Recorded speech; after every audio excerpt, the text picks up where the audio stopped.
Hand me the salt. Oh, shoot. I'm sorry. I'm gonna need the pepper also.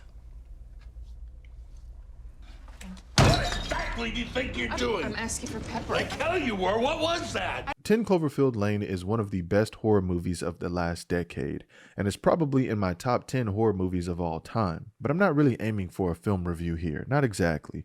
Instead, I'd like to break down one of, if not the most frightening scene in the whole movie. And although partially a monster movie, this scene was so frightening it actually terrified the director Dan Trachtenberg without any alien monsters ever making an appearance. 10 Cloverfield Lane was the first official spiritual successor that was tied to the Cloverfield universe, although the film wasn't even originally going to be a Cloverfield movie. So in the film we follow Michelle, played by Mary Elizabeth Winstead, who wakes up in a mysterious underground bunker after a car accident. She's told by Howard, played by John Goodman, the owner of the bunker, that the outside world is no longer safe due to an apocalyptic event. Along with Emmett, played by John Gallagher Jr., another occupant of the bunker, Michelle struggles to piece together the truth about what's happening outside and inside the bunker. The film masterfully blends psychological tension with moments of explosive intensity, keeping viewers questioning every character's motives. The scene we're diving into shows Michelle having her first dinner in the kitchen with Howard and Emmett. It displays her constant willingness to escape to hopefully discover the truth for herself. But this is also one of many moments that submerges Michelle into a psychological tug-of-war between Howard's deception and the truth.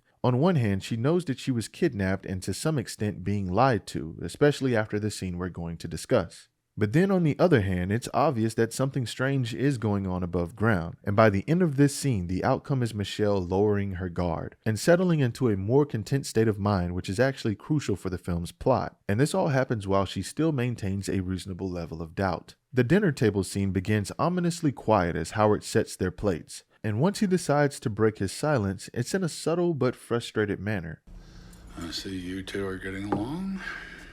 Expressing his disapproval and annoyance of the two of them getting along. This is a sign and early foreshadowing of how Howard has already mentally claimed Michelle, as if she is now his possession, which we'll see more examples of throughout this scene. And it's also important to note that this scene begins with such tension not only because of Michelle's previous attempt to escape, but because Howard overheard her questioning whether the outside air was truly contaminated while talking to Emmett. That is impossible. The air is... What, contaminated? How do you know that? Because I told him. This annoys Howard because he wants his word to be taken without question. Then we cut to our first wide-angle shot once Howard joins them at the table. This shot is established to take a break and pull back from the tension just for a brief moment. It's sort of like the cinematographer Jeff Cutter wants us to take a deep breath before diving into the deep end. And then following that shot, we cut to our first close-up of Howard's face in the next shot, with a progressively jumbled range of emotions. It's a combination of a sense of accomplishment for a well-prepared meal, then acknowledging a lack of gratitude from Michelle and Emmett, and then ultimately self-reassured acceptance, patting himself on the back for being their savior. After acknowledging a lack of gratitude, we get a versus shot that establishes Howard in a close-up. And a versus shot is my own unofficial terminology. This is a close-up. And this is what is known as a dual focus or two-shot, normally used as a way to highlight the relationship or tension between two characters. So instead of getting additional separate close-ups for Michelle and Emmett here, we get a two-shot of both of them, since in this moment they both share the same confusion and fear of not knowing what Howard is planning to do next. They no longer share the wide shot with Howard, because this now reestablishes the confusion of not knowing if his intentions towards them are good or bad, and they both share that emotion. The initial establishing shot of the keys on Howard's belt will also play a more significant role later. This shot is just used to simply establish that the keys are there by showing Howard use the bottle opener. But the hidden meaning that's revealed later in this scene is that they serve a greater purpose as a way of freedom for Michelle. The tension in this moment seems to once again settle a bit, given the context of the conversation going into discussing the sauce and Howard's cooking skills. How's that sauce? Fine. As cooks go, I'm okay. Not great, but okay. But if you notice, the camera never actually cuts back to the wide shot showing everyone again, letting us know that this is only small talk and that the previous underlying tension persists. Proof of that is when Howard mentions how Megan was a good cook and how Michelle will learn to love cooking. Megan was a good cook. You'll learn to love cooking. Notice how the statement is delivered like a demand or a planned outcome for Michelle. He also doesn't break focus, nor does he blink in this moment. Rather than Howard making a less aggressive statement about Michelle's skills or interest in regards to cooking, he's making it clear that this is what he has planned for her with no concern about what she thinks about it, and his aggressive eye contact portrays this. To fill Megan's role, although at this point in the film we have yet to know who Megan is. But later in the movie we do find out that Megan was his daughter, and how he has plans to replace Megan with Michelle being his new kidnapped replacement daughter, one of many it would seem. Emmett tries to lighten the mood with a backhanded compliment, telling Howard that his sauce is the best he's ever had, given the alternative of experiencing a miserable death outside the bunker somewhere. Instead of delivering the expected outburst as his facial expression and deathly stare would suggest, Howard responds graciously, acknowledging Emmett's perspective. That's not a bad point. And please, watch your language at table. Right? This is shocking in a subtle way because it shows how unpredictable Howard can be, and this is also brilliantly performed by John Goodman. Emmett goes on to rant about how he always wanted a tattoo, but never got one because others would talk him out of it, telling him he'd never land a decent job. But how none of that matters now given the events that have unfolded above ground. He jokingly points out some interesting tattoos he would have gotten across his forehead, like his name, Emmett, and then he says thug life, which amuses Michelle. At this very moment is where Howard is beginning to feel as though he's losing Michelle. The reality of his self-proclaimed ownership of her is emerging as just a fantasy, simply from the obvious chemistry that's forming between her and Emmett. This is also expressed very heavily in the cinematography, showing Michelle just out of frame as though she's slipping out of his grasp. And although this moment threatens Howard's plans for her, he maintains his composure, but still his focus on Michelle doesn't break until Emmett requests his attention. Hey, what about you, Howard? Anything you wish you'd done? And once again, Emmett is met with an annoyed, menacing look from Howard as we are expecting him to finally snap. And once again, surprisingly, Howard responds. In all honesty, no. At this time, Emmett provides a verbal nudge as an attempt to influence Howard to further indulge. No crazy nights in Vegas. Maybe take a pilgrimage to wake up. A deep sigh from Howard, and the sound of him placing his fork down in this moment symbolizes a growing annoyance with Emmett. But this doesn't stop Emmett from pushing his luck, unfortunately. And here is where we receive our final indulgence in conversation before Howard finally checks out for good. He tells Emmett that everything he wanted to do, he did, and how he focused on being prepared and how he was, and now here they all are. This is Howard once again covertly demanding gratitude from the others for his accomplishment of building the bunker, being prepared, and saving them. Everything I wanted to do, I did. I focused on being prepared, and I was.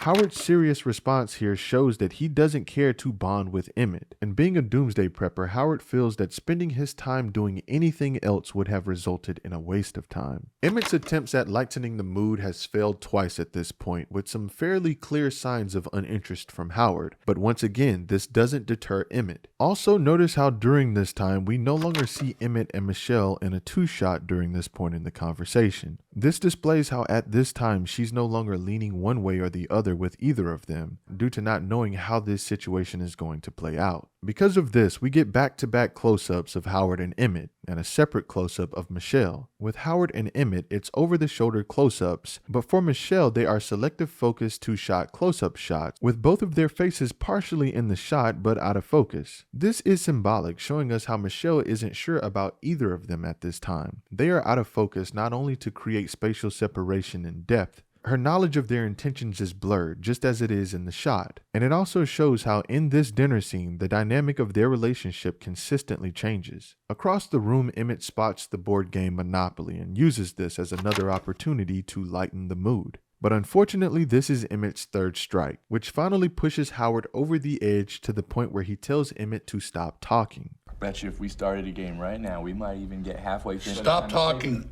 Howard tenses up and we get a close-up shot of him flexing and clenching his fist. And also, fun fact, these actually aren't John Goodman's hands in this shot. It's the hands of the cameraman because they didn't want to fly John Goodman back out for a simple shot like him clenching his fist. But this scene is displaying to the audience how he's beginning to struggle to maintain self-control. Howard tells Emmett to shut up and also speaks for Michelle in this moment as if she also doesn't care to hear what he has to say. Your humor is not funny. I don't appreciate it while I'm trying to eat, and neither does Michelle. Now please shut up and let us eat in peace. The tension is at an all-time peak, and this moment makes it clear to Michelle that she would probably rather take her chances above ground instead of being stuck with a loose cannon underground. From here, she begins to brainstorm her escape plan, observing the keys on Howard's belt. At this time in the scene, the dynamic forcefully shifts back to Michelle and Emmett, because Michelle now understands that Howard obviously favors her more, which enables her to now use that interest against Howard strategically. The events that Michelle is about to set into motion plays a pivotal role in what makes this upcoming moment so terrifying for the director Dan Trachtenberg. It begins with her asking Emmett to pass her a napkin. Emmett? You pass me a napkin.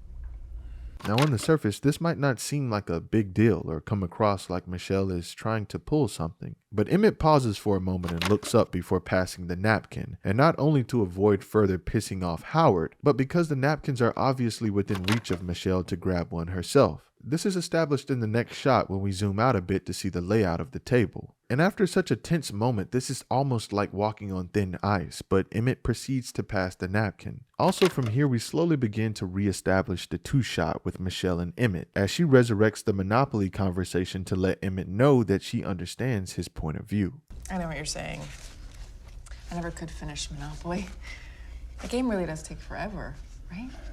This shot once again shows bonding, and in the process she is cautiously speaking up for herself, defying Howard's aggressive dominance to speak on her behalf. As Michelle expresses her interest in Emmett's perspective, he's struggling to focus on her because of his concerns about Howard. Then we cut to an over-the-shoulder close-up of Howard from Emmett's perspective, and we see Howard's face as his menacing gaze is locked on Michelle. If we take a closer look, we can even see that Howard is still on edge, trembling in this moment. Michelle's strategy makes this dinner absolute hell for Howard, because not only does she indulge in conversation with Emmett after Howard told him to shut up, but she also defies his twisted attempts to control her. Then she becomes extremely more friendly and flirtatious towards Emmett without ever looking his way or acknowledging Howard not once during the whole conversation to further isolate him. And then the cherry on top is when she touches Emmett's hand after asking him to pass the pepper. Howard's eye contact is now non-existent, and his head has fallen as he's more focused on trying to hold back an outburst. We're zoomed out where he takes up much less of the frame now and he doesn't seem as large. The shot is also now at a slightly lower angle, down to the table's level as a way to show that Howard's dominance has faltered. Michelle touching Emmett ultimately breaks Howard's earlier rule of no touching.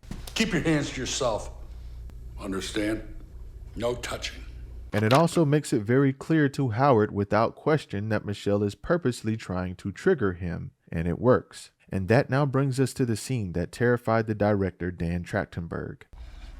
What exactly do you think you're doing? I'm asking for pepper. Like hell you were. What was that? I don't know what you're talking about, Howard. You trying to insult me? Howard's explosive rage was so well timed that this moment led to Dan Trachtenberg feeling intimidated at times on set when filming with John Goodman. And it's easy to understand why, because Howard does the unexpected. He allows his irritation to fester much longer than the audience is expecting it to. And although we know it's coming, it's hard to know when. We even start to doubt whether or not if he's actually going to have an outburst. You don't think I see what you just did? Is that how you thank me for saving your life? Once Howard aggressively corners Michelle and dominates the room once again, he also dominates the frame as well. Also, another great detail about this framing is that it's filmed through the baluster bars, which symbolizes how Michelle is Howard's prisoner. Emmett tries to step in to help, but Howard orders him to shut up and stay in his seat. At this time, we see Michelle's plan coming together as the keys are finally within her reach. But although exciting, it's a combined anxiety-inducing moment because our minds begin to race about all the ways this could go wrong for Michelle. The most brilliant part about the way this scene was shot was that as Michelle tries to take the keys, we never get to see her actually take them from Howard. So the reveal is even more satisfying once the camera quickly drops below the table to show Michelle tightly clenching the keys. That was a nice brief mystery moment. After returning to the table, we return to a wide shot, almost like all the events that have just taken place have now been reset back to silence, with no established friendships or no connections, only Howard and his rules. Howard wastes no time snapping back to normal conversation, taking a sip of his drink and mentioning how it's important to stay hydrated, which simply adds to the terrifying nature of Howard. have to stay hydrated. But in this moment, he notices that something isn't right about Michelle, outside the fact that he just aggressively yelled in her face. As Howard questions her, he realizes his keys are gone, and this is where they hear a car above ground, which is Michelle's chance to escape. Once she makes it upstairs to the bunker door, here is where we reach the character-defining moment for Michelle moving forward. This moment is a pivotal scene that justifies her not attempting to escape again until the very end. It's also the catalyst event that leads to her forming a bond with Howard right after this. It happens once Michelle sees the car outside and she's trying to call for help. This crazed woman who looks extremely sick then shows up begging Michelle to let her in. And as Howard yells to Michelle to not open the door, the woman's desperate pleads turns into insulting demands to be let inside. I'm fine. Please, I'm okay. She's begging me. You can't help her! God, open the door, you bitch!